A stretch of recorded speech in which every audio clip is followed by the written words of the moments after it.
Ce que je voudrais vous dire par rapport à la parenthèse que vous avez ouverte là, c'est que le dirigeant congolais, l'autorité publique au pays du Congo a tendance à gouverner par canaillerie. C'est-à-dire, là, j'entends ça de vous. A tendance à Ils gouverner sont, ils par. sont méchants jusqu'à ce point-là. Mais si l'eau de toute une république, je m'en accapare en termes d'argent et je m'en vais le mettre quelque part à mon service propre, mais c'est une canaillerie qui ne dit pas son nom. Il nous faut redevenir des hommes. En lingala, on dit quelque part, Bazonga Bato, qu'ils redeviennent encore des hommes. Oui, mais bazonga bateau. Bakoma banani, finalement. Côté baké wana nga nalobi na yo na lopoto que c'est une canaillerie de la pire espèce qui ne dit pas son nom. Likambo ekomi na biso awa c'est que moto oyo toponaki bokonzi ou bapesaki ye bokonzi mpo na gérer mbongo agérer département adi mbongo tu ya mai ale biso totikali mai te biso moko mpe bozo bezosala biso tozoreklame ata eloko te tozobanga yo bapimi yo mai yo ozobanga me yo komele nini moko kufa kaka donc olingi mpe okufa ofanda ka boye olobaka te tout ça parce que moto ayibaki yo azobangisaka yo. Donc, elingi koloba que bateau bazo kamba Congo, bazui ba Congolais lokola ba umbu na bango ndenge wana. O bazo Kala yiba kala mbongo. bazwaki bino bowumbu depuis kala naloba na yo boye elingi oloba nini tokɔtaki bowumbu depuis kala nazonga kote tozalaki tokɔtaki bowumbu na biso depuis kala te lelo tobangaka kaka kobanga.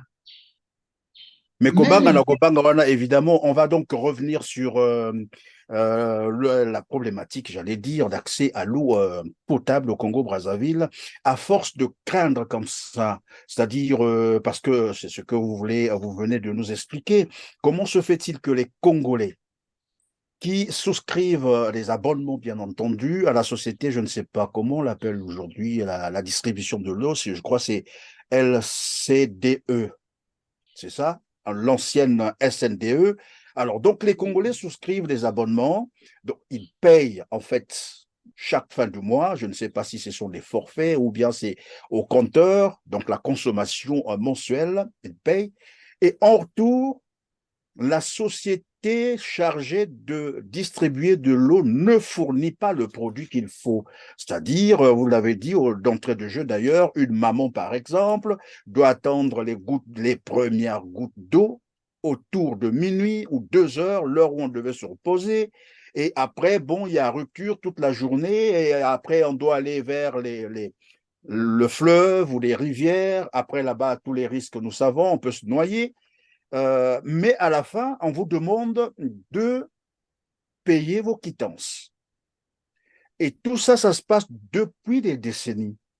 Les Congolais ne réclament pas ou ne revendiquent pas leurs droits. Ça aussi, c'est un problème. Pourquoi devait-on avoir peur de revendiquer ces droits, surtout lorsqu'on paye de l'argent? Monsieur Perrin, actuellement, nous venons de payer les dernières factures, mais on n'a pas d'eau au robinet. Mais on va quand même payer. Voici, si on parlait du patriotisme des Congolais, mais ils ont le patriotisme. Tu vas payer une facture d'eau où tu n'as reçu de l'eau que 2 jours sur 30, mais tu payes quand même ta facture. Il n'y a aucun endroit où tu peux réclamer ça. On a ajouté des taxes dessus encore. Hein. Ah bon? Il faut lire les factures, on a ajouté des taxes. Mais il faut poser aussi la question. Cette société qui était la société de distribution d'eau, c'était une société de l'État. Comment est-elle devenue une société privée? Avec quel partenaire?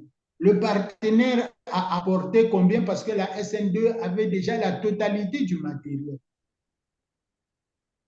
Alors, Voyez-vous? ça, là, je comprends maintenant pourquoi vous étiez en train de parler de la canaillerie, parce qu'on ne peut pas imaginer une société qui appartenait à l'État aujourd'hui devient une société d'un particulier, c'est des sociétés unipersonnelles, c'est ce que j'ai appris, et que celui qui a pris cette société-là n'a jamais versé quoi que ce soit, n'a rien apporté, comme contribution, mais du coup, le collaborateur Banalinga, donc, Yankiaï, Kozouanaï, donc, Ekomiaï, en fait, société à l'État, Ekomiaï. Donc, Mbongo Touana, Ekomiaï. Mais en plus, au lieu de servir le produit, c'est-à-dire donner de l'eau aux Congolais, ils n'en donnent pas. Les Congolais ont été remis en esclavage par la force. Ne prenez pas la mort de Marien et du cardinal comme étant un événement banal. C'était notre remise en esclavage, non plus par des Blancs. Il faut que je précise, cette remise en esclavage est faite par des Noirs. Et pire, est fait par des Congolais, est fait par les Congolais d'une certaine tranche qui maintiennent les autres dans la pauvreté pendant qu'eux, ils s'engraissent d'une façon canaille sur le budget de l'État, sur la gestion de l'État.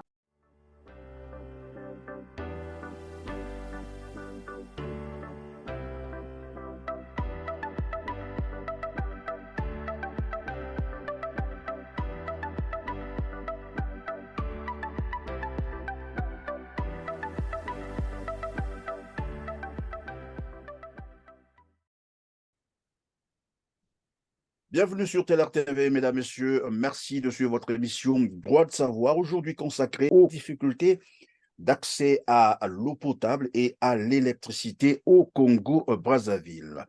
Avant de commencer, je vais vous inviter, chers téléspectateurs, à partager massivement cette émission après avoir, bien entendu, cliqué sur le petit pouce en l'air. C'est pour nous aider, bien entendu, à atteindre un plus grand nombre de téléspectateurs, mais aussi améliorer notre référencement. Vous avez probablement suivi sur TV5, bien entendu, Anatole Kolidé, Premier ministre du Congo-Brazzaville, justifie les difficultés d'accès à l'électricité qui serait la conséquence d'une extension sauvage des villes congolaises. Mais aussi, il faut rappeler qu'après plus de 60 ans d'indépendance, les Congolais accusent également d'énormes difficultés d'accès à l'eau potable pour un pays d'à peine 5 millions d'habitants avec d'énormes ressources naturelles, pétrole, bois, minerais, océans, fleuves, rivières, que sais-je encore. Le Congo accuse encore des sérieux problèmes d'accès à l'eau et à l'électricité. Vous le savez très bien que l'électricité est pour une société moderne ce que l'air est pour la vie. Devrais-je rappeler aussi que l'eau, c'est la vie? La question, c'est quoi le problème? Est-ce l'incompétence notoire du gouvernement congolais ou la volonté de maintenir les Congolais dans la souffrance, donc un mode de gouvernance? Pour tenter de répondre à ces préoccupations, j'ai le plaisir de recevoir sur notre plateau, et c'est pour la première fois qu'il nous visite d'ailleurs, monsieur Emmanuel Ngombe Otaro, ingénieur, inspecteur de l'aviation civile. Bonjour Emmanuel. Bonjour Monsieur Perrin. En tout cas, merci de votre disponibilité et surtout d'avoir accepté notre invitation. Mais avant de commencer notre interview, je vais vous inviter de suivre avec moi Anatole Koliné Makosso, une réponse bien sûr d'Anatole Koliné Makosso sur TV5. Il répondait sur la question relative à l'accès à l'eau potable et à l'électricité. On revient aussitôt sur ce plateau. Suivez. Il y a un grand travail qui est en train d'être fait et le programme du gouvernement consiste justement à apporter l'électricité et l'eau dans des quartiers qui ne sont pas encore régulièrement servis.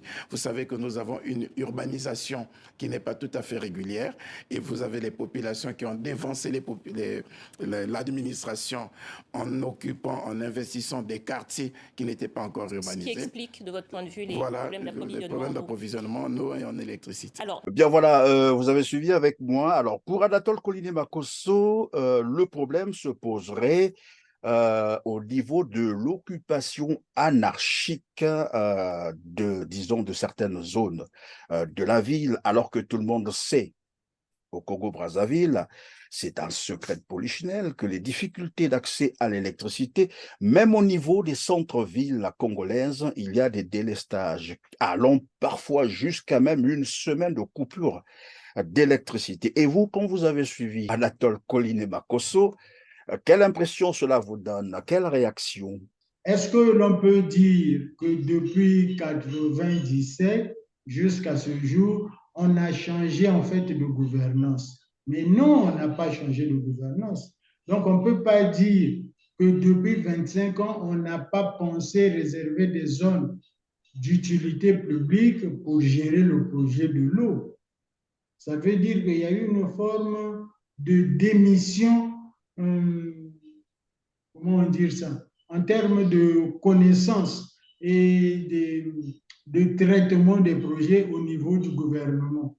On se posera donc la question de savoir si réellement Brazzaville a un plan directeur, ou Pointe-Noire aussi, a un plan directeur. Sinon, comment se fait-il qu'un ministre de son État, Premier ministre, vient raconter ce genre de, permettez le terme, de balivert? La seule chose sur laquelle je peux m'appuyer, c'est que le projet Maya Maya, quand on était dans la phase de la définition du projet de la construction du nouvel aéroport de Maya Maya, là, il a été question de ravitailler Maya Maya, le site de Maya Maya, en électricité pérenne et en eau.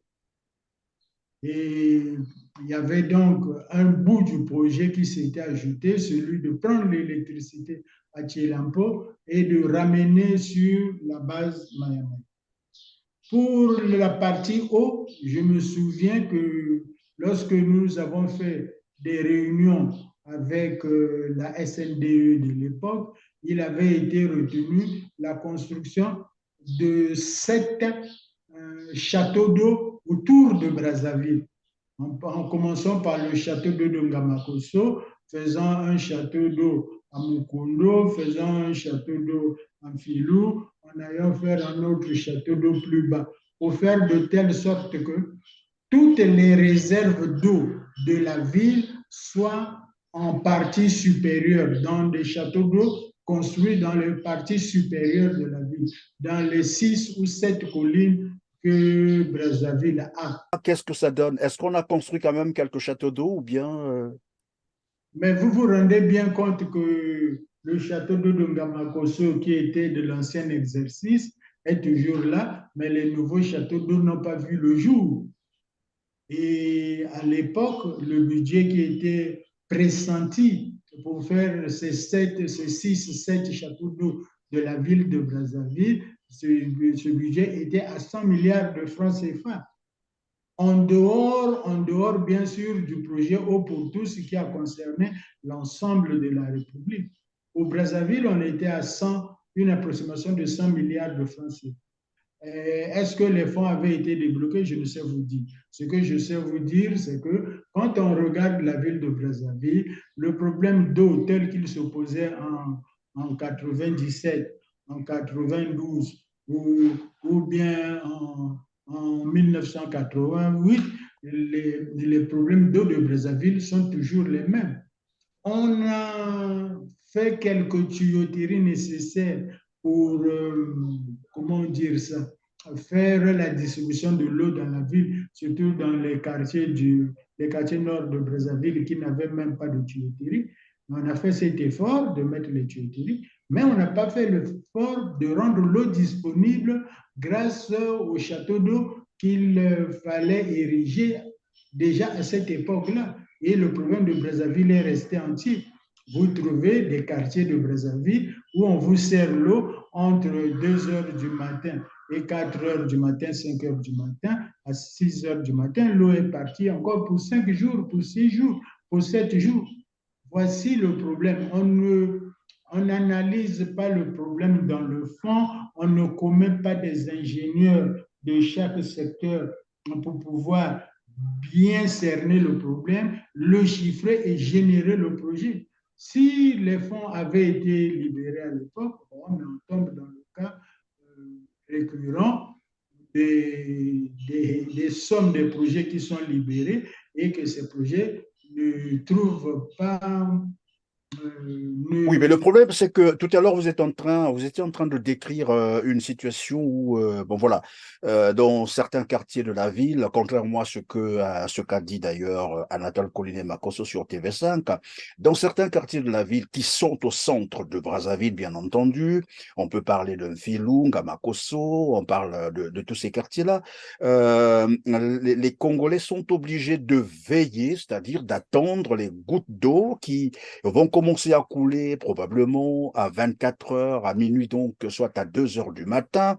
Et là, vous êtes en train de nous rappeler qu'il y avait un projet de construction des châteaux d'eau à Brazzaville. Mais financé ou pas financé, mais nous savons qu'en 2013, l'État congolais a déboursé près de 193 milliards pour un projet qui avait été baptisé Eau pour tous.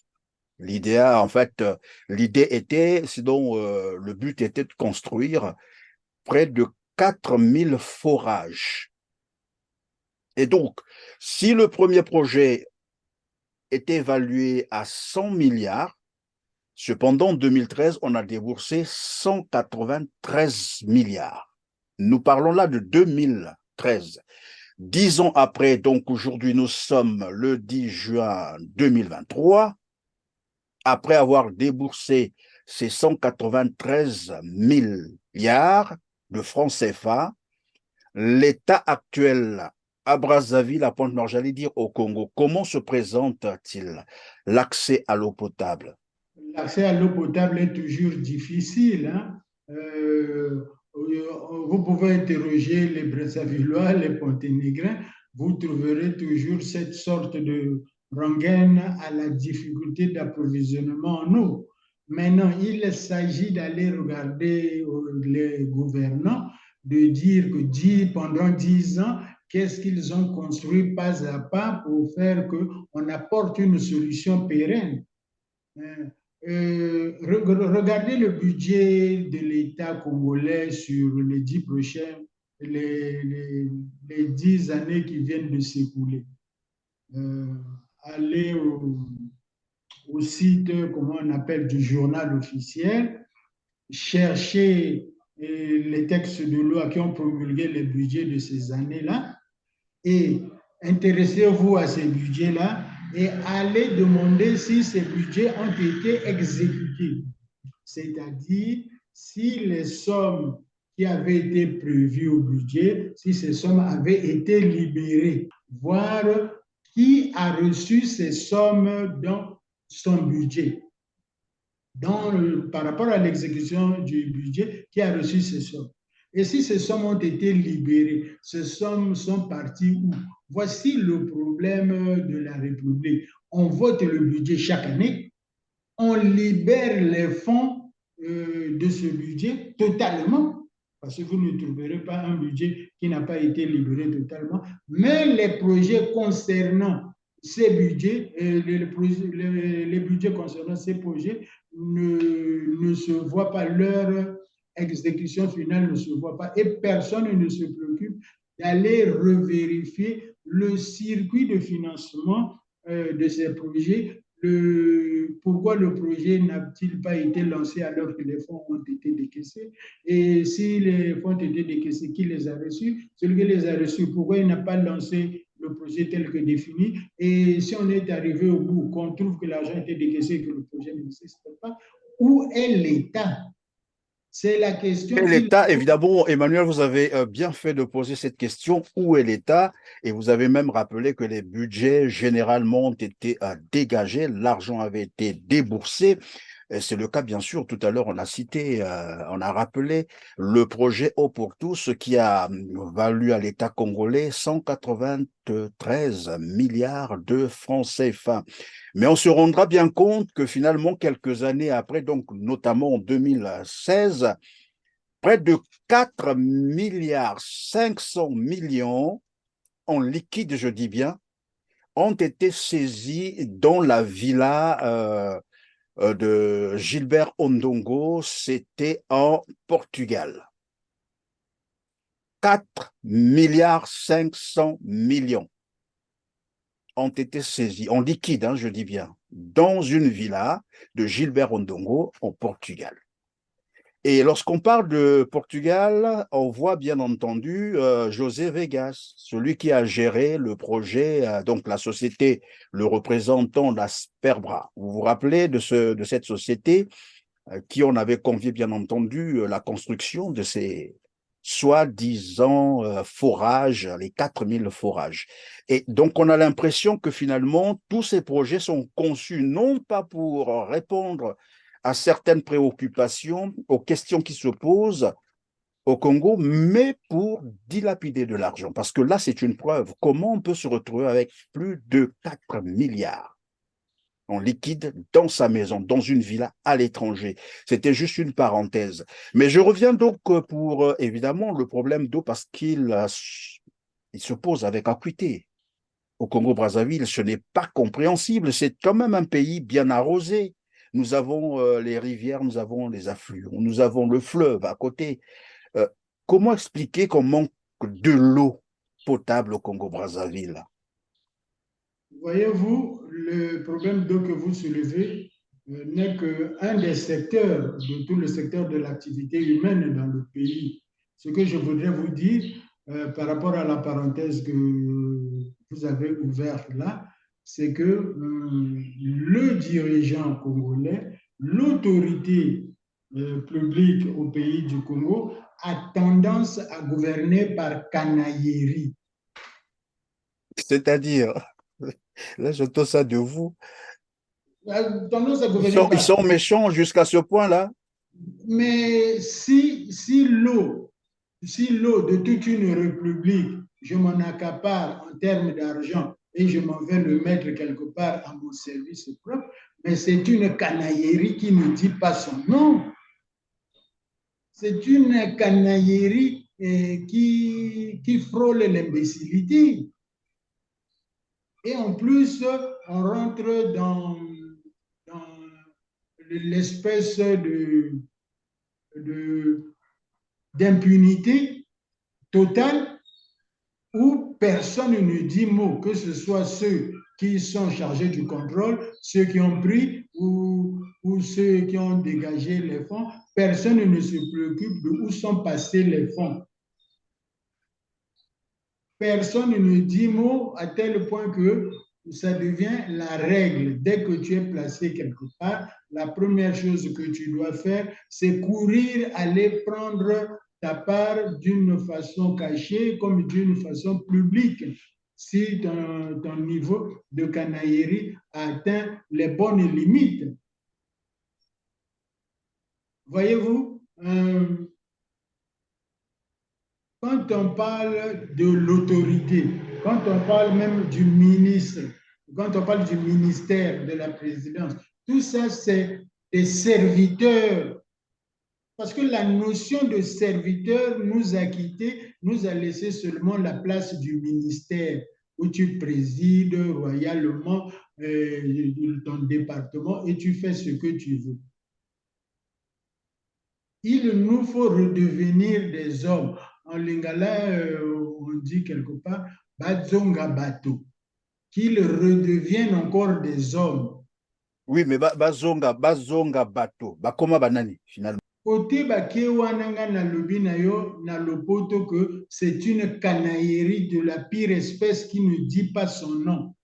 Likambo ekomi na biso awa c'est que moto yo toponaki bokonzi ou bapesaki ye bokonzi mpona agérer mbongo, agérer département, adi mbongo tu ya mai ale biso totikali mai te. Biso moko mpe bozo bezosala biso tozoreklama ata eloko te, tozobanga. Yo bapimi yo mai, yo ozobanga, me yo komele nini? Moko kufa kaka. Donc olingi mpe okufa ofanda ka boye olobaka te tout ça parce que moto ayibaki yo azobangisaka yo. Donc elingi koloba ke bato bazo kamba Congo bazwi ba Congolais lokola baumbu na bango ndenge wana. O bazo yiba mbongo. Bazwaki bino boumbu depuis kala na loba na yo boye. Ezalaki na ngonga moko na Congo awa okoka kotambola 1h 2h du matin na balabala okete tantini Jackie osali ambiance na yo au traverser point du Dieu au jongle sur la yo sans problème. ekoma kaka soki okeka na kwa ya karge kaka na coin kaka boye oleki nzela eza na molili ba kasi bajuyo bakoma nyokolo kuna elingi oloba nini elingi oloba te bowumbu ya Congo ebanda depuis kala eyakaki na confirmation na liwa ya ngwadi bakongole nyonso tu bayibaki bango bayibaki biso nini bayibaki biso liberté tozalaka nango bayibaki biso nini bayibaki biso bokutani oyo tokutana na basi na mibali na nzela okutana na moto oyo ya le nord okutana na mwasi oyo ya le sud okutana na moto bosolola na bino bobongisa makambo bino tribalisme ezalaki ekomi kaka tribalisme na tribalisme soki oyoki bato bazofinga na balabala pere otinda mwa micro bato batambola na balabala na bozabili oyoka mifinga oyo te tala ye mokongo wana motu makasi moyebi tala mongala miyibi elingi oloba nini tokotaki bowumbu depuis kala nazonga kote tozalaki tokotaki bowumbu na biso depuis kala te lelo tobangaka kaka kobanga.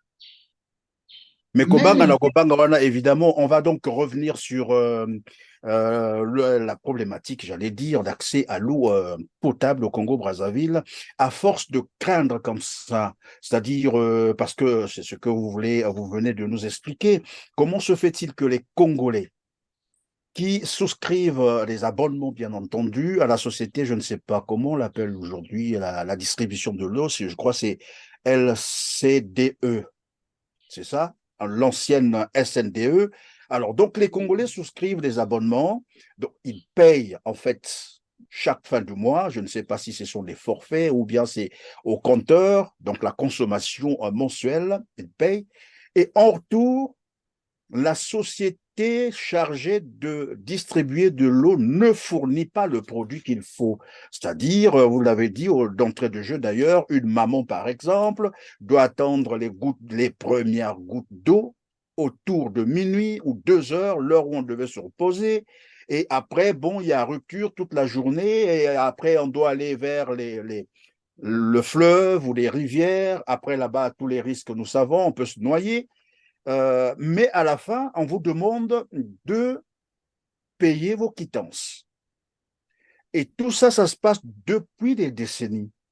Les Congolais ne réclament pas ou ne revendiquent pas leurs droits. Ça aussi, c'est un problème. Pourquoi devait-on avoir peur de revendiquer ces droits, surtout lorsqu'on paye de l'argent?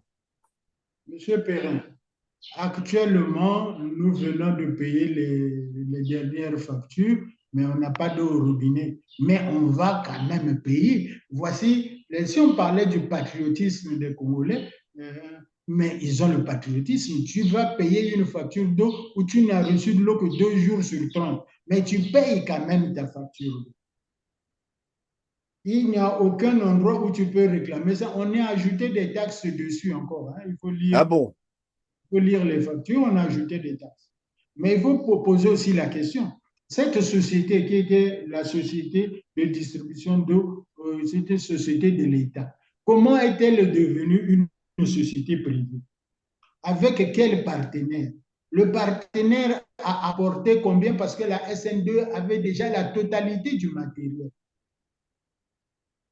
Alors là, je comprends maintenant pourquoi vous étiez en train de parler de la canaillerie, parce qu'on ne peut pas imaginer une société qui appartenait à l'État aujourd'hui devient une société d'un particulier, c'est des sociétés unipersonnelles, c'est ce que j'ai appris, et que celui qui a pris cette société-là n'a jamais versé quoi que ce soit, n'a rien apporté comme contribution, mais du coup, le collaborateur donc yankiaï kozwanae donc ekomiaï en fait, société à l'État ekomiaï donc mbongo touana ekomiaï. Mais en plus, au lieu de servir le produit, c'est-à-dire donner de l'eau aux Congolais, ils n'en donnent pas.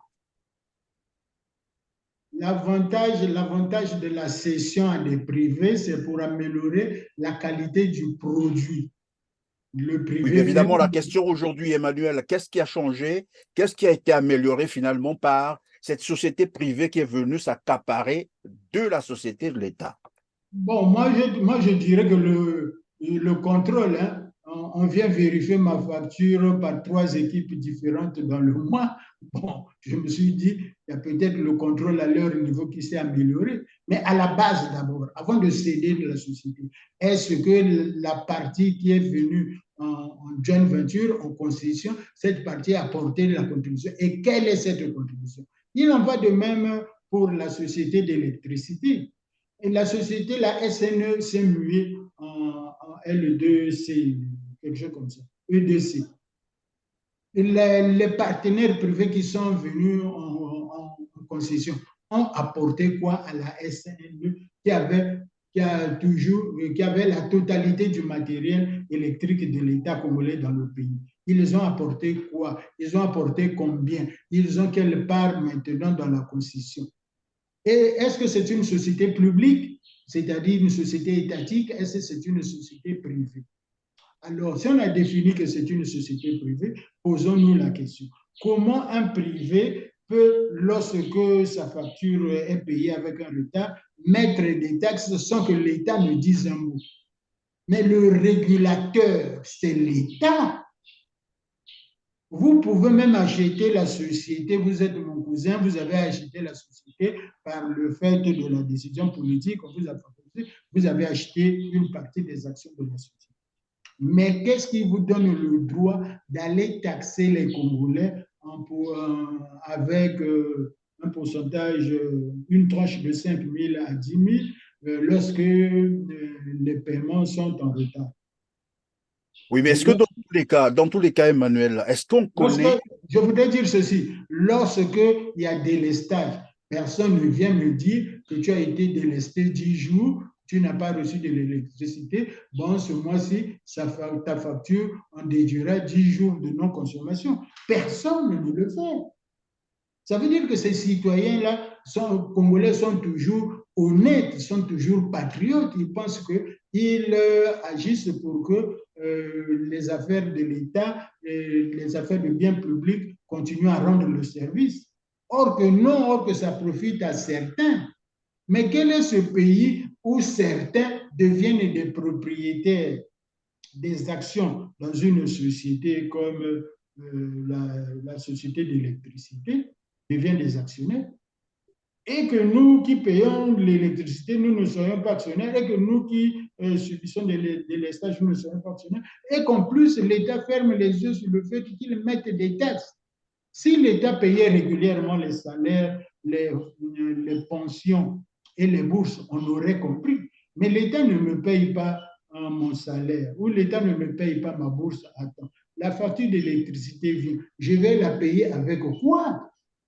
Le Congolais lambda attend son salaire, sa bourse, sa pension pour aller payer la facture d'eau, pour aller payer sa facture d'électricité. Mais si la facture arrive avant le paiement de l'émolument, mais il ne peut pas payer, il va attendre jusqu'à ce qu'il soit en mesure de payer, jusqu'à ce que l'État lui paye son salaire ou sa pension. Mais quand il ira payer, il va rencontrer le délai qu'il est en train d'attendre son salaire. Ce délai-là lui ajoute une amende sur sa facture. Une peine dans une peine. Une peine dans une peine, et tout à l'heure, j'étais en train de rebondir, c'était pour vous poser la question de savoir, est-ce que les Congolais savent à qui appartiennent désormais ces sociétés-là? Non, bon, on sait ou on ne sait pas, mais il faut qu'il y ait… je vous ai… Mais pour les raisons de transparence, il faut qu'on sache qui a pris ces sociétés réellement. Mais il faut que les Congolais se constituent comme une association de consommateurs, je ne sais pas de quoi, où vous mettez ces problèmes sur la table, où vous prenez l'adresse du procureur de la République, vous allez déposer plainte pour avoir été lésé par l'inaction de l'État. Mais les barrages là ne sont pas toujours de l'État. Les barrages sont maintenant aussi privés. C'est des questions qu'on doit se poser. Les Congolais sont amorphes, ne s'intéressent à rien, ils laissent faire. Mais les hommes qui vous font ça n'ont ni pitié, ni… Oui, mais vous dites que les Congolais sont amorphes. Tout à l'heure, En fait, j'espère que c'était de l'ironie que de parler du patriotisme des Congolais qui font un certain nombre de choses et qui ne réclament rien. Parce qu'on ne peut pas payer son argent, on trouve difficilement à une société qui ne vous fournit pas le produit qu'il faut et en temps réel. Et là, c'est aussi question de savoir est-ce que c'est dû toujours à la peur ou à la résignation? Qu'est-ce qui peut expliquer cela au niveau des Congolais? Les Congolais ont été remis en esclavage par la force. Ne prenez pas la mort de Marien et du cardinal comme étant un événement banal. C'était notre remise en esclavage, non plus par des Blancs. Il faut que je précise, cette remise en esclavage est faite par des Noirs. Et pire, est fait par des Congolais, est fait par les Congolais d'une certaine tranche qui maintiennent les autres dans la pauvreté pendant qu'eux, ils s'engraissent d'une façon canaille sur le budget de l'État, sur la gestion de l'État. Alors, lorsqu'on revient sur, bon, nous parlions là de l'accès à l'eau potable qui est tout à fait difficile au Congo-Brazzaville, même si le Premier ministre Anatole Koliné-Makosso a tenté de mentir à longueur, bien entendu, de son interview, ce qui est malheureux pour un Premier ministre d'ailleurs, puisque aujourd'hui ce sont les réseaux sociaux, nous sommes à l'ère de l'informatique, à l'ère des réseaux sociaux, on ne peut plus continuer à mentir en public et puis ben voilà, être tranquille chez soi. Alors, le problème de l'eau, nous avons dit, il se pose, mais vraiment avec acuité. Et lorsqu'on regarde les conséquences, il y en a beaucoup. Des maladies hydriques parce que bon, on consomme l'eau de pluie, l'eau qu'on va prendre dans les rivières, tout ce qui est lié autour, on ne peut plus faire ben voilà, les soins. Voilà, tout ce qui est lié à l'utilisation de l'eau. Et je disais d'entrée de jeu que l'eau, c'est la vie. C'est le même problème qui se pose avec à l'accès, bien entendu, à l'électricité au Congo-Brazzaville. Les délestages, et au début de cette émission, nous avons proposé un extrait de la réponse d'Anatole Koliné-Makosso qui disait, en gros, c'est dû à, bon, selon lui, hein, c'est dû à l'extension sauvage de la ville. Mais nous savons que c'est du mensonge parce que je l'ai rappelé aussi que même au centre-ville de Brazzaville, moi j'ai vu, même au niveau de là où il y a le Parlement, au centre, donc au boulevard Alfred Raoul, où il y a des coupures d'électricité. Il est arrivé des moments où le Congo passait même 1 mois, 6 mois sans électricité. Bon, la capacité, je ne sais pas si on peut en parler aujourd'hui. Est-ce que le Congo dispose tout de même d'une capacité suffisante d'électricité pour répondre aux besoins des Congolais? Sinon, qu'est-ce qu'il faut faire? Je reviens avant de vous répondre à la question. Je reviens à votre question. Si on dit Kanaïri, en lingala, on aurait dit quoi? En lingala, on aurait dit Loma. Hein? Loma. Lomago, Bazala Loma, Penza Lomango. Loma. Venons maintenant à votre question. Je vous renvoie une question, en fait, c'est pour répondre. Est-ce que l'argent de l'État congolais qui atteint 14 000 milliards de francs CFA pour les générations futures, est-ce que c'est destiné seulement aux générations futures? Est-ce que c'est destiné seulement à rester dans les comptes lointains par rapport au pays? On a l'impression que si on dit je vais faire une usine comme l'usine Mayo pour produire encore de l'eau potable pour la ville de Pointe-Noire, ou l'eau potable pour la ville de Dolisie en allant chercher les sources, ou l'eau potable même de Brazzaville en allant chercher les sources. Brazzaville a encore des sources. Si on fait une usine comme celle de Mayo et on délègue sur des jeunes, 10 jeunes, 20 jeunes, comme entreprise privée à gérer pour améliorer la qualité de l'eau potable dans Brazzaville et d'abaisser l'eau. Est-ce que l'argent du Congo ne peut pas servir aussi à ça? Ou bien que c'est impossible, l'argent du Congo sert seulement à rentrer dans les comptes privés ou à être caché quelque part pour les générations futures?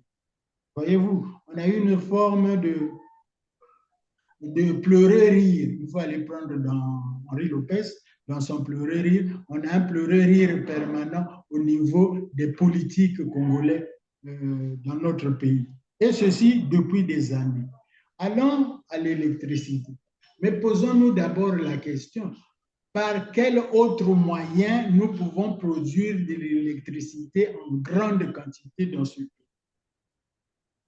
Première réponse, on aurait dû faire Kwilu Sunda depuis des années et des années.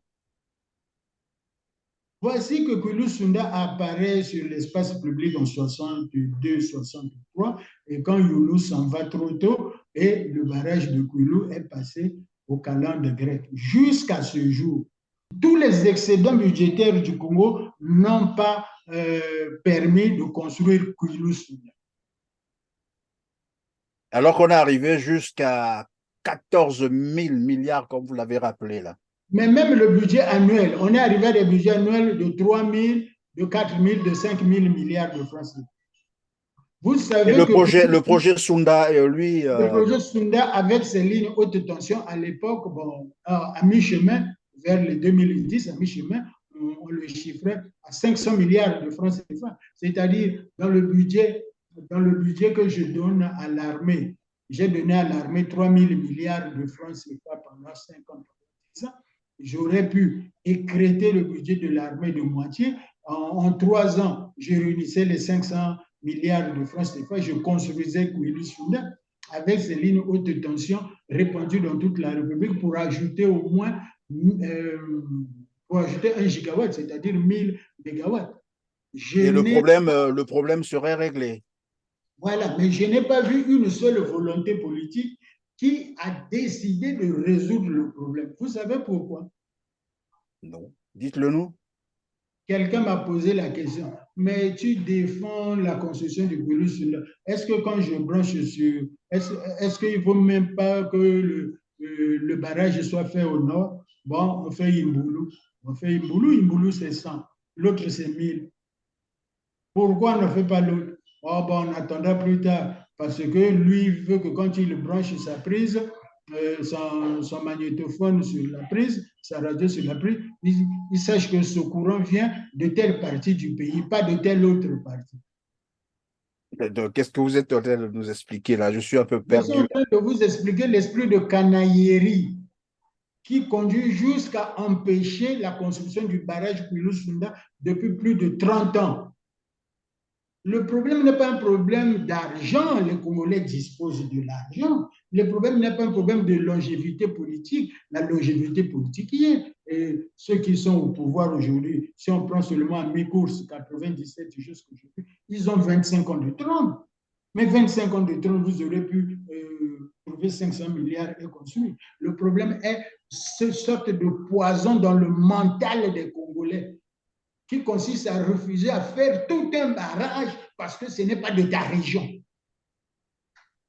Voici le problème. C'est pour ça que je vous parle de canaillerie. Tant que les Congolais, on ne les sépare pas dans leur mental de l'esprit de canaillerie qui conduit parfois à une grande idiotie. Tant qu'on ne les sépare pas de ça, on n'ira nulle part. Le plus grand échec du PCT et du pouvoir actuel est illustré par le Kwilu Sunda, par le manque d'électricité dans le pays, volontairement refusé de le bâtir, de le construire parce qu'il est de telle région. Là, j'ai parlé du barrage hydroélectrique le plus... Oui, mais ce qui me paraît un peu,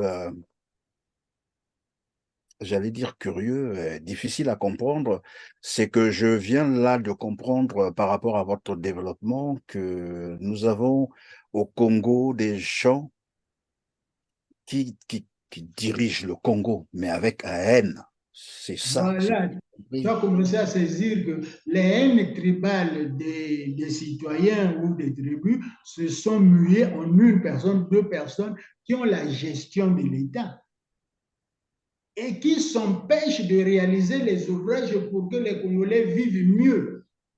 Non pas parce qu'il n'y a pas de l'argent, mais parce qu'ils ne voudraient pas installer certaines structures de base dans tel ou tel autre coin du pays parce qu'ils ne sont pas originaires de ces départements. Et mais ça, c'est grave.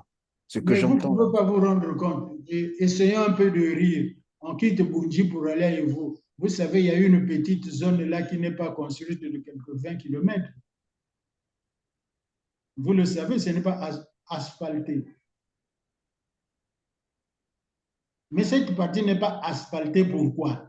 Ce n'est pas l'argent qui manque au moment du projet. Après le projet jusqu'à aujourd'hui, ce n'est pas l'argent qui manque pour réaliser les 20 kilomètres. Il s'agissait de punir un responsable politique qui était originaire du coin, qui s'était opposé à la gestion du pouvoir. Oh là, oh là. Voyez-vous, les problèmes du Congo, ne les prenez pas comme ça. Il fut un moment, la route nationale du Nord s'arrêtait après Ouando. Vous sortez de Ouando, vous faisiez 5 kilomètres, quand la route s'arrêtait là. Il a fallu 10 ans hein, avant qu'on ne fasse la jonction de là jusqu'à Ouessou. Pourquoi ça? Mais c'est parce qu'on punissait quelqu'un qui était responsable, là, qui s'était opposé au pouvoir politique, à la gestion du pays. Donc, les problèmes du Congo sont des problèmes mentaux. Il faut aller résoudre ça dans le mental des gens. Et si on savait faire du catharsis mental, on allait ouvrir le cerveau des dirigeants congolais, reconfigurer pour l'amour patriotique national à tout bord, refermer le cerveau et leur laisser continuer. Or que ces personnes sont rentrées dans l'âge de la vieillesse. Donc, leur cerveau s'est endurci. Ils ne pourront pas faire le contraire de ce qu'ils ont fait pendant des années et des années. Et comme quelqu'un me disait d'ailleurs, vous ne verrez jamais le chat changer sa manière de s'asseoir. Alors, donc, nous parlons ici de la difficulté. Je vais vous poser la question, mais en fait, c'est une question que je réponds par une question. Répondez oui. On va organiser n'importe quelle élection au Congo. Le PCT et le régime en place seront toujours à la barrière gauche de l'aiguille. Ils seront toujours du côté gauche des tricheries, des manipulations des urnes, des manipulations de la Cour constitutionnelle, seront toujours du côté là. Ils n'iront nulle part parce qu'ils savent que s'ils changent de côté et qu'ils vont à droite, ils seront obligés de recompter les voix par voix. Ils ne seront pas capables de le faire parce que ça va leur faire perdre le pouvoir politique. Quelqu'un t'a dit, on a perdu le pouvoir et pendant le bref temps qu'on n'a été pas au pouvoir, on a su ce que c'est perdre le pouvoir. Oui, je me rappelle, c'est Pierre Ngolo qui le disait, nous disposons encore de cette vidéo. Alors, donc, c'est une façon de dire aux Congolais que finalement, les élections ne servent à rien au Congo-Brazzaville, ça ne sert même pas de se laisser manipuler par les élections. Mais on va revenir sur notre sujet, sur les élections. Probablement qu'on va programmer une émission spéciale sur les élections pour parler aux Congolais. Donc, je parlais de l'électricité et j'ai dit l'électricité est pour la vie d'une société moderne, ce que l'air est pour la vie. J'imagine un petit jeune Congolais, soudeur, parce que bon, il n'y a pas assez d'emplois à l'État, on n'embauche plus. La preuve, c'est qu'aujourd'hui, bien qu'on a un déficit de 20 000 enseignants, on continue à parler des enseignants volontaires qui exercent déjà pratiquement depuis plus de 20 ans et ils sont restés dans ce statut. On ne sait même pas comment expliquer ça. Et donc, en fait, 60% des jeunes sont au chômage. Alors, ces jeunes se débrouillent à leur manière. Quelqu'un va aller créer un petit atelier de soudure quelque part, mais il ne peut plus, en fait, prêter ses services comme il se doit parce qu'il n'y a pas l'électricité. L'électricité est coupée à n'importe quel moment et peut revenir quand voilà, la société le décide. Mais il y a aussi les mamans qui font des provisions. Elles ne sont pas obligées d'aller au marché tous les jours, vu d'ailleurs le coût de la vie. Elles vont acheter ce qu'il faut avec le peu d'argent qu'elles ont. Elles mettent dans les congélateurs, plus d'électricité, 2, 3 jours. Alors tout ça, ça va à la poubelle.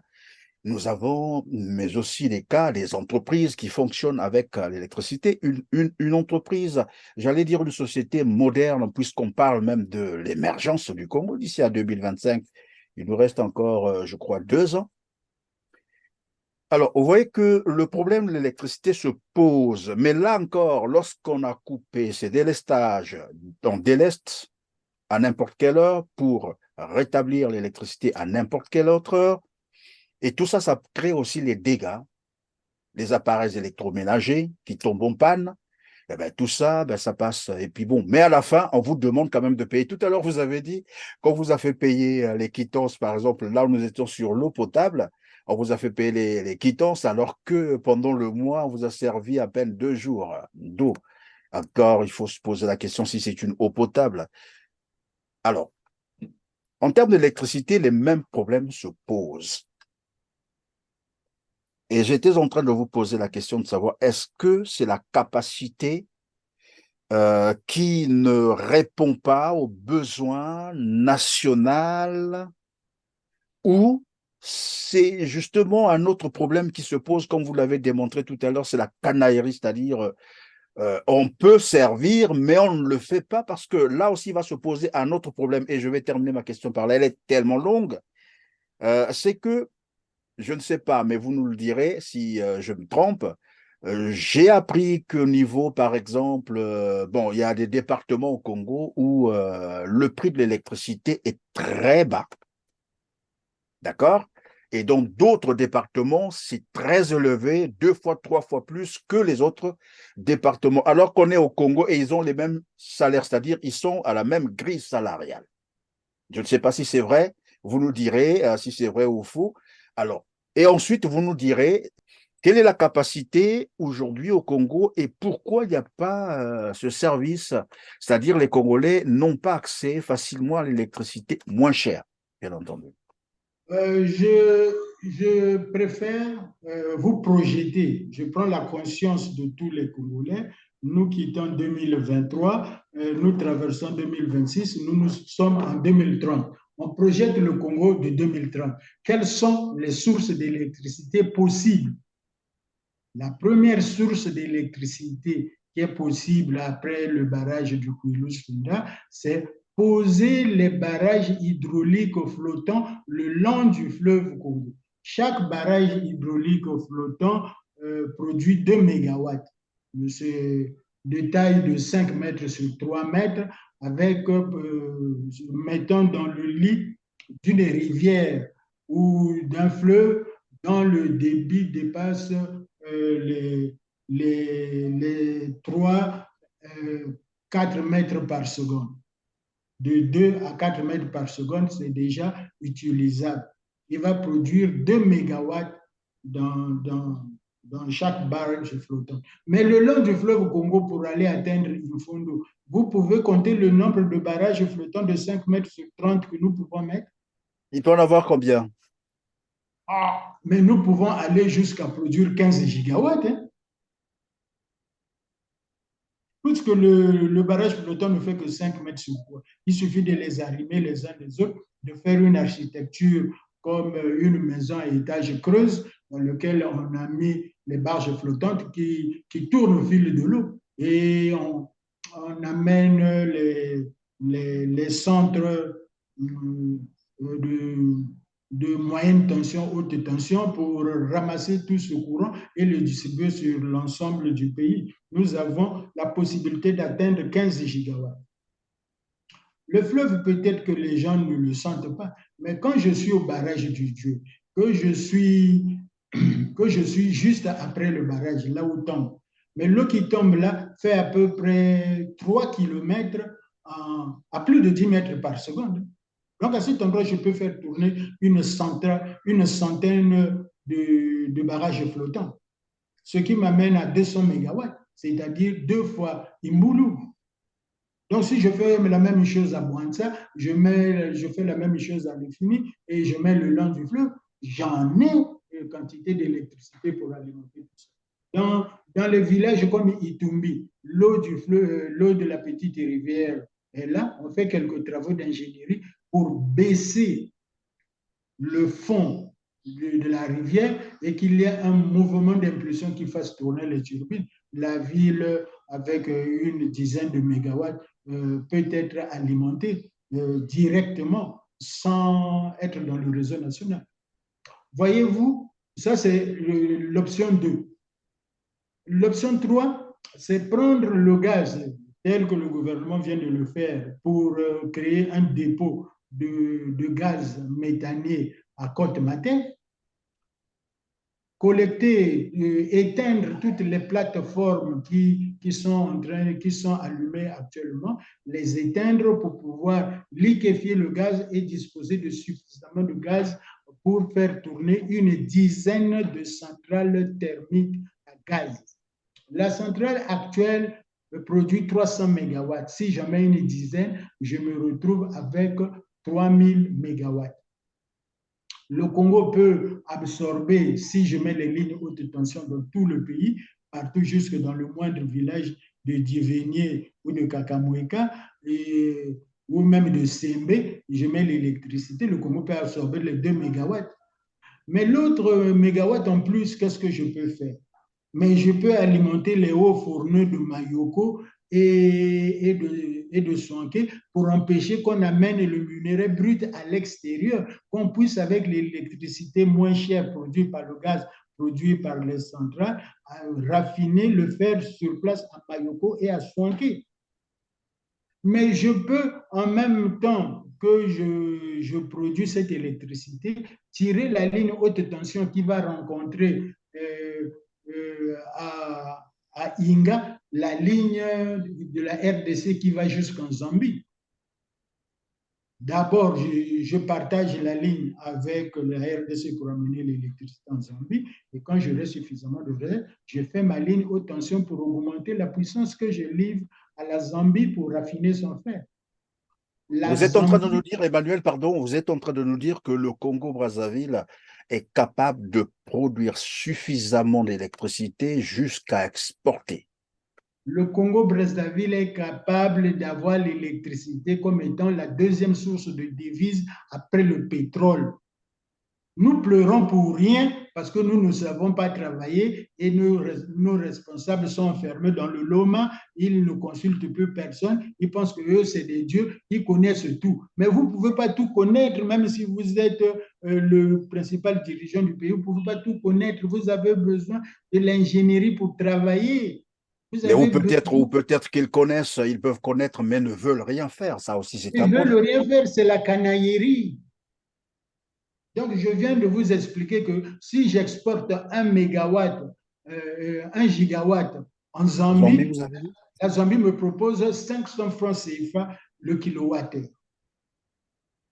Donc, le gigawatt correspond à 1 million de kilowattheures. 1 million de kilowattheures fois 500, ça me fait 500 millions par jour. C'est beaucoup d'argent. C'est beaucoup d'argent, 500 millions par jour. Si j'atteins les 30 jours, ça me fait 5 milliards. 5 milliards, je multiplie par 365 jours. Bon, j'ai de quoi faire que le Congo, chacun ait sa bourse. Hein. Chacun ait son revenu minimum vital, même à 50 000 francs CFA. Chacun a son revenu minimum vital et on lui propose des emplois pour travailler en compensation. Et dire que le Congo-Brazzaville, je le rappelais tout à l'heure, ce pays d'à peine 5 millions d'habitants a des sérieux problèmes d'accès à l'électricité, mais aussi à l'emploi des jeunes, alors que là, vous êtes en train de nous démontrer que rien qu'avec l'électricité, on peut absorber le chômage, on peut avoir beaucoup plus d'argent. Je vous ajoute un pan de la vision. Un autre pan de la vision consiste, après que le courant ait été mis en place, une bonne électricité moins chère quantitative, nous importons toute l'industrie à base d'acier. Nous ne sommes pas obligés de mettre toutes ces usines chez nous, mais quand l'électricité sera abondante à base d'acier, même dans le bas Congo là-bas, nous pouvons mettre l'industrie de montage des voitures. Nous pouvons mettre le centre de fabrication des éoliennes. Nous pouvons mettre le centre de fabrication des tracteurs, des locomotives. Nous pouvons faire la fabrication des rails pour pouvoir mettre les rails dans les deux Congos. Dans le projet de 50 000 à 100 000 km de chemin de fer électrique pour la RDC et l'Afrique centrale, nous avons de quoi à vendre. C'est-à-dire, nous vendons le rail déjà travailler en usine propre et nette. Compte tenu que nous avons beaucoup d'électricité, nous allons raffiner notre fer pour qu'il atteigne 90-99%, qu'il soit le meilleur au monde à plus bas prix. Vous êtes en Derrière, train de parler là de la transformation sur place de nos, voilà, de nos ressources, que de les vendre comme ça. derrière, je ne vous ai pas dit, M. Perrin, je ne vous ai pas dit que derrière toute cette abondante électricité, nous pouvons, après avoir planté des arbres fruitiers dans tout le Congo, petit pays Congo, dans toute la RDC, nous pouvons mettre toute notre production agricole en conservation de longue durée. Mais nous n'avons pas besoin d'importer la carotte. Nous n'aurons même pas besoin d'importer la carotte. Quand je vais à Casino, je vois les carottes là, je rigole. Les carottes viennent de France, viennent du Maroc, viennent des États-Unis. Mais le Congo peut produire et mettre en conservation sa production agricole. Nous pouvons produire tellement de safou que nous les mettons en boîte, nous allons les vendre jusqu'en Finlande. Mais ces gens n'y sont pas au rendez-vous, ils sont au rendez-vous de la Mercedes ou de la nouvelle Suzuki qu'ils ont achetée. Mais c'est un consommable. Oui, mais ce qui est curieux, c'est que, bon, il faut le dire, les choses. Le despote Denis Sassou Nguesso, lui, plutôt se plaît à vendre le gaz congolais à l'extérieur, le pétrole congolais à l'extérieur. Après plus de 70 ans d'exploitation du pétrole au Congo-Brazzaville, il n'y a même pas une université, même pas une école technique pour former les Congolais dans l'exploitation du pétrole. Et on ne pense même pas à transformer, comme vous êtes en train de le dire, par exemple, le pétrole depuis le Congo ou le gaz, ou les minéraux, ou bien sûr tout ce que vous êtes en train de développer. Comment expliquer tout cela? C'est aussi une forme je ne sais pas moi, est-ce que c'est un système politique? Je ne sais pas comment expliquer ça.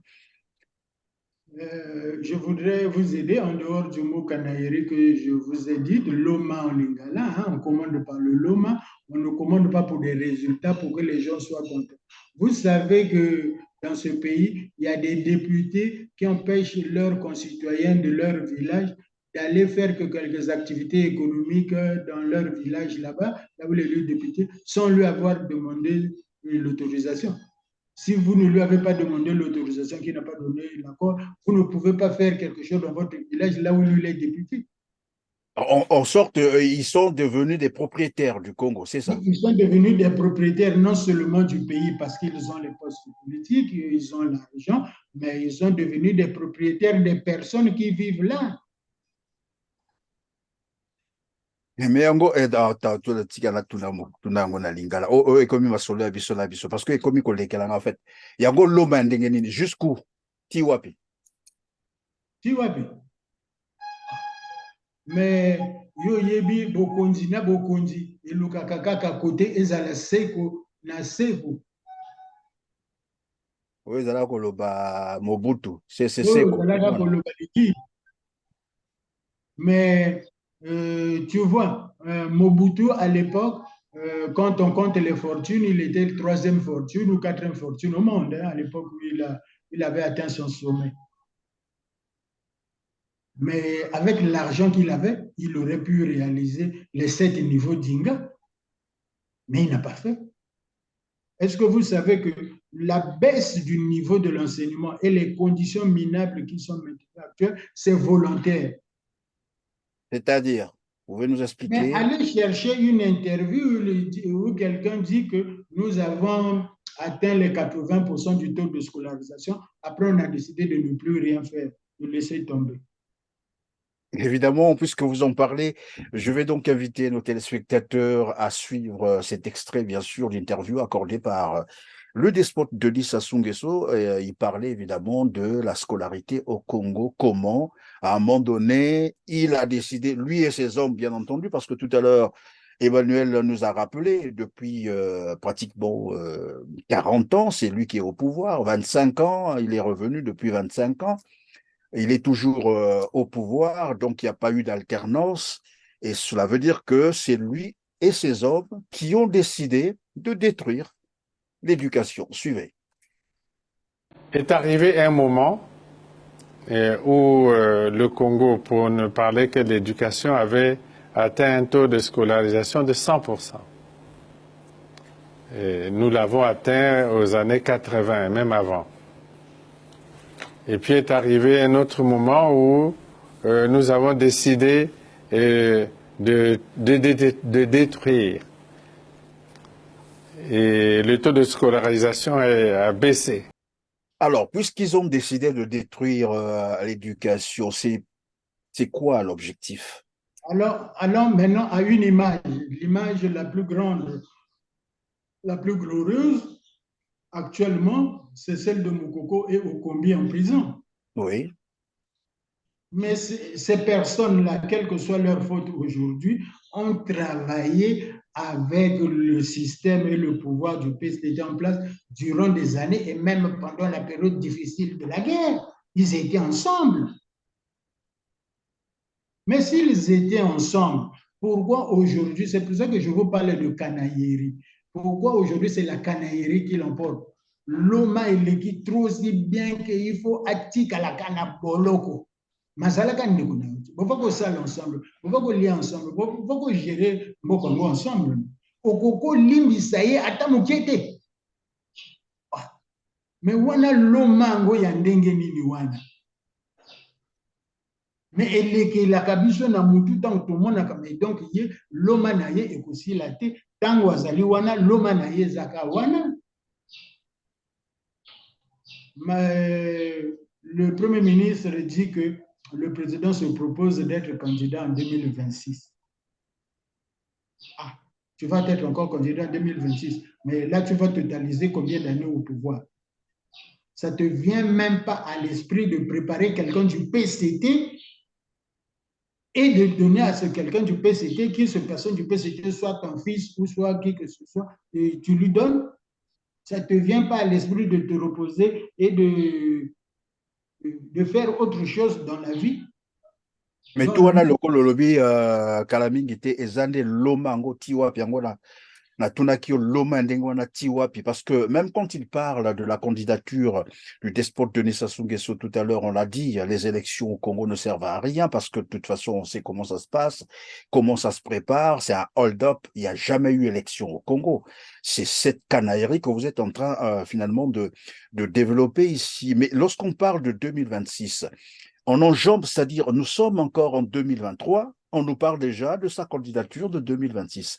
Et donc pour Anatole Koliné-Makosso, tout ce que vivent les Congolais aujourd'hui, la crise multidimensionnelle, ça, ce n'est pas son problème. Les souffrances qu'endurent les Congolais, ce n'est pas son problème.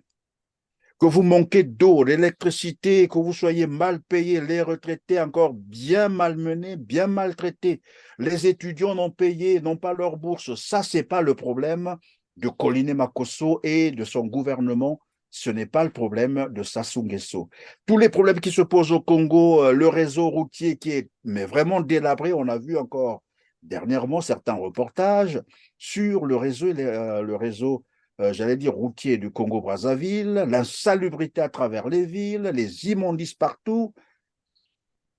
La santé, lorsqu'on parle du CHU, on a suivi aussi dans ce même reportage, sinon à son interview, comment les Congolais ont rappelé qu'il manque même des gants, il manque des seringues, il manque un peu du tout dans nos hôpitaux. Tout ça, ce n'est pas le problème d'Anatole Koliné-Makosso et de son président, donc le despote Denis Sassou Nguesso. Il vient parler de la candidature de Sassou Nguesso en 2026. C'est une manière de narguer encore les Congolais.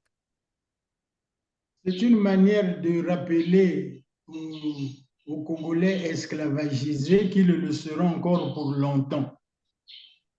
Oui, mais que doivent faire donc les Congolais? Parce que finalement, jamais un maître ne peut permettre ou ne peut libérer son esclave. L'esclave doit s'affranchir. Je ne dis peut-être pas que les Congolais, c'est des esclaves, mais il n'y a pas un peuple, on ne libère pas un peuple se libère. Que doivent faire les Congolais finalement face à cette canaillerie que vous êtes en train de démontrer? Loma ozo lobawana, ba Congolais, bakosala ndenge nini? Je vais vous donner un exemple et puis je vais citer quelqu'un lors d'un procès.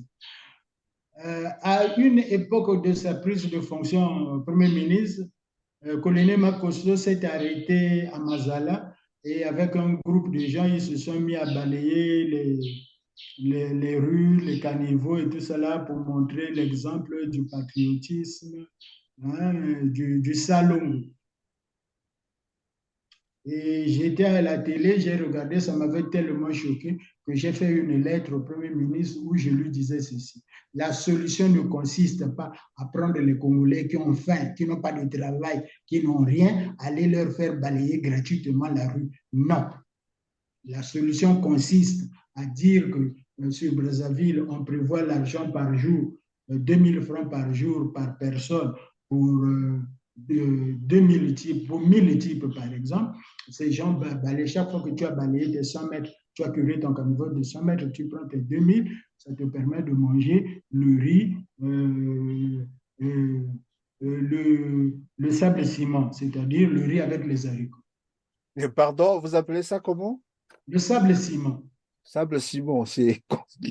C'est Permettez d'en rire parce que j'apprends de ces choses avec vous, le riz mais... avec les haricots. Bon, allez à Fuchs, les gens te parleront du sable ciment. Ah bon? Oui, oui. Bon, ce que je voulais dire par là, c'est quoi? J'ai écrit au Premier ministre, on lui demandait de copier l'exemple de Johannesburg. Johannesburg est une ville relativement propre, mais chaque éboueur est payé. Mais vous ne pouvez pas faire travailler les Congolais gratuitement alors qu'ils n'ont rien à manger, ils n'ont rien dans leur poche, et vous leur demandez d'aller travailler gratuitement pour l'État. Ce n'est pas de solution, ça c'est des solutions de PCT et de Salom ou de Mobutu qui n'ont jamais marché. Ces solutions sont des solutions désuètes. Mais comment les gens ne peuvent pas comprendre qu'une nouvelle magistrature à la fonction de Premier ministre correspond à une nouvelle projection des idées et des efforts? On ne reproduit pas les erreurs du passé. Les autres premiers ministres dans le passé ont fait exactement la même chose. Brazzaville n'a pas changé. Mais pourquoi vous ne pouvez pas donner un peu du pouvoir d'achat aux Congolais par jour en lui donnant 2000 pour qu'il balaye 100 mètres et il nettoie le caniveau à 100 mètres et il touche ces 2000 pour aller manger quelque chose dans la journée, ça diminue la pauvreté. Mais c'est pour cela que je te dis encore, et la façon de voir les choses est tissée dans la canaillerie. Chez nous, on pense que si tu es arrivé au pouvoir et au pouvoir suprême, tu dois être le plus canaille possible. Ça, c'était pour l'exemple. J'avais été bien sûr appelé par le cabinet de la primature. On a discuté avec le DIRCAB, bon, mais c'est resté, le DIRCABA, c'est resté sans suite à ce jour. Je répète encore, le budget de la mairie de Brazzaville, allez regarder, le budget de la mairie de Brazzaville par an dépasse les 45 milliards.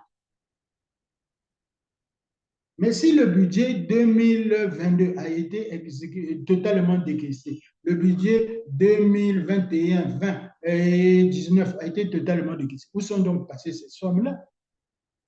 Qu'est-ce qu'on a fait avec cet argent-là? Mais voilà, mais on n'arrive même pas à donner ne serait-ce que 5% de cette somme, la réserver pour des gens qui nettoient la ville et qui sont payés. Et vous savez que la mairie de Brazzaville a des sources de recettes qu'ils n'exploitent pas. Et ça termine évidemment dans leur poche, curieusement, et c'est tout ça la canaillerie dont vous faites état. Nous allons boucler cette émission. Emmanuel Ngombe Otsaro, en tout cas, merci d'avoir été avec nous, mais je vais vous accorder quelques secondes pour conclure, pour boucler l'émission. Ça sera sur la question, bien entendu, de probablement une analyse que vous allez faire sur le plan, bien sûr, panafricaniste, bien entendu, puisque vous êtes aussi panafricaniste, hein, c'est ce que j'ai manqué de dire au départ. Alors, de tout ce qu'on a dit, oui, nous avons parlé du Congo-Brazzaville, mais sur le plan africain, par exemple, comment intégrer tout cela? Parce qu'aujourd'hui, de plus en plus, on parle un peu d'une Afrique fédérale, c'est ça.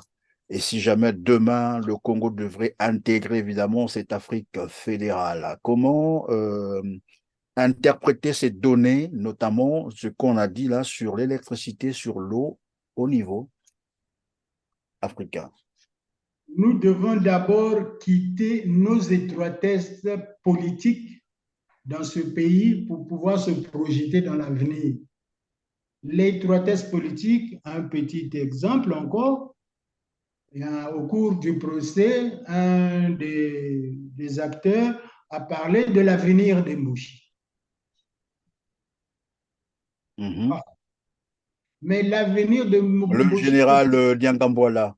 mais est-ce que l'avenir de Mouchi consiste donc à maintenir les autres tribus du Congo en état d'esclavage? En un mot, oui, c'est ce qu'il voulait dire en fait. Mais alors, s'il voulait dire cela, mais les Congolais que vous avez entendus, vous êtes maintenus en état d'esclavage pour assurer l'avenir de Mouchi, qu'est-ce que vous dites et qu'est-ce que vous faites? Mais si nous restons comme ça, l'esclave qui ne fait pas un effort pour se délivrer de son état d'esclavage ne mérite pas la pitié de quelqu'un, même pas de son bourreau. Le Congo doit être projeté, c'est-à-dire que celui qui devient responsable à partir de ce jour jusqu'à plus de 5 ans, 10 ans après, doit projeter le Congo dans l'avenir. Si le pétrole, l'ISOBA avait négocié 33 pour 50% et après on a ramené aujourd'hui à 33%, nous devons ramener le partage de production à 50-50. Nous allons dire à Macron que tu es libre de venir chercher le pétrole, 50% va pour toi, 50% va pour le Congo.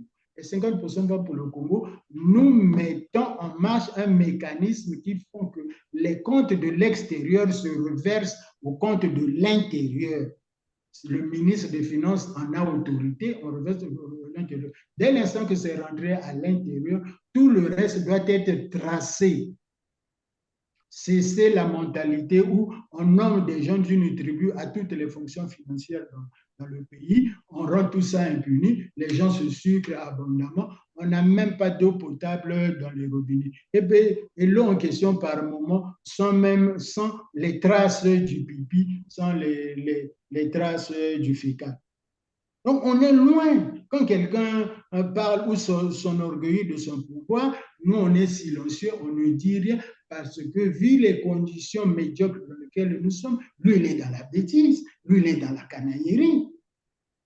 Il faut qu'ils sortent, tous ceux qui sont dans le système, y compris jusque dans le PCT, doivent descendre de leur piédestal, devenir des citoyens simples.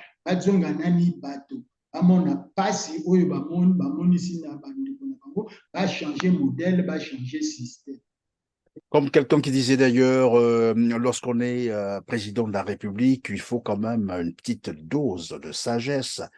On ne peut pas prendre un pays en otage comme ça et faire les choses comme vous êtes en train de le dire, avec une canaillerie, mais sans limite, bien entendu. Alors, Emmanuel, là, c'est vraiment la fin de cette émission. C'est dommage. Nous reviendrons donc sur votre analyse au niveau panafricain à la prochaine fois, parce que c'est une série, bien sûr, de communication, d'émissions qu'on a planifiées avec vous. En tout cas, merci de nous avoir répondu. Un dernier mot, un autre Congo est possible différemment avec d'autres acteurs.